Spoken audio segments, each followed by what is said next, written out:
But really, honestly, think about it. What you guys believe, Christians, religious Jews, Muslims, Hindus, what you believe is a bunch of superstitious hokey. It's stuff that was made up a long time ago, really, by people, but just by human beings who, had a lot of time on their hands and, imaginations, and they saw twinkling lights in the sky and they wanted to explain how they got there. They didn't know about the big balls of gas, so they were like, oh, they're the spirits of our ancients, and they saw lightning and thunder, they heard thunder, and they were like, oh, the gods must be angry. And then they had earthquakes, and they're like, the gods are trying to punish us for doing something. And they would associate, what they were just previously doing with the supposed punishment. Now, some of those things are real, some of the punishments and morals, although they're not coming from God. Like, if you do sleep around with a lot of people, you're going to get an STD.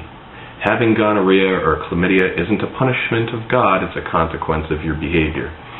I think I've went over this in a previous video, consequences and God's punishments and stuff like that too. Same with eating shellfish or undercooked pork or, there's a lot of things, treating other people as you'd have them treat you. It's common sense shit. It's not something dictated from a grand designer.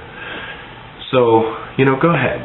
You can have morals. Everyone can follow morals without having to follow some imaginary deity like this.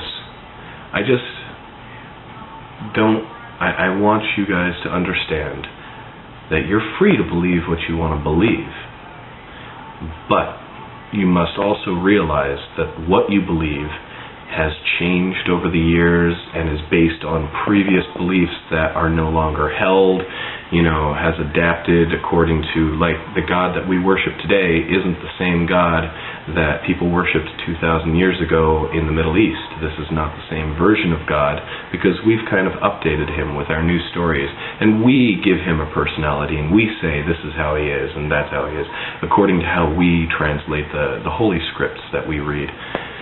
Really, though, do we still believe in Zeus? Do we still believe in Thor? Would you think it would be silly if somebody was down on the corner and saying, praise Zeus, Zeus is real, and if you don't believe in Zeus, you're going to Hades? The only reason why we don't do, why that would be laughable, and, praying to Zeus, the only reason why that would be funny is because a majority of people aren't under the influence of that delusion, whereas we do have a good number of people who still believe this stuff. Gina last night was telling me about how prayer works, and I was like, no, that's just your perception. It's a trick of the mind. It's really just coincidence, and you think that it works because you really want it to, because you believe. If you pray for something and it comes true, then God gave it to you. And if you pray for something and you don't get it, then God's just saying no.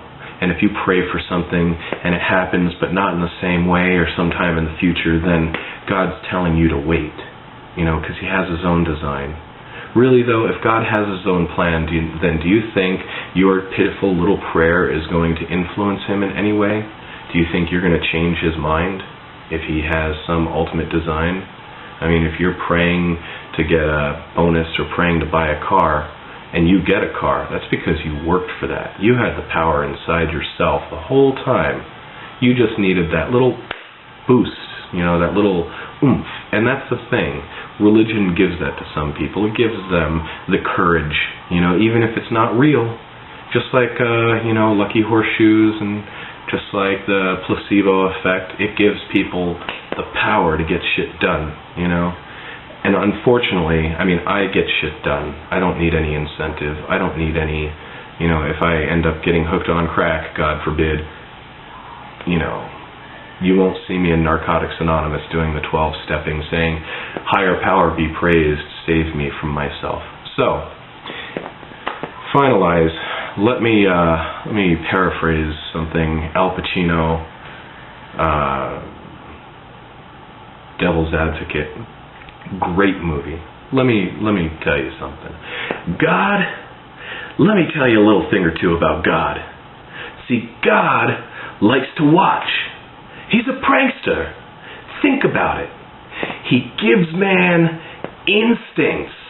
He gives you this amazing gift, and then what does he do? I swear, for his own amusement, his own private cosmic gag reel, he sets the rules in opposition. It's the goof of all time. Look, but don't touch. Touch, but don't taste. Taste, but don't swallow. And while you're jumping from one foot to the next, what is he doing?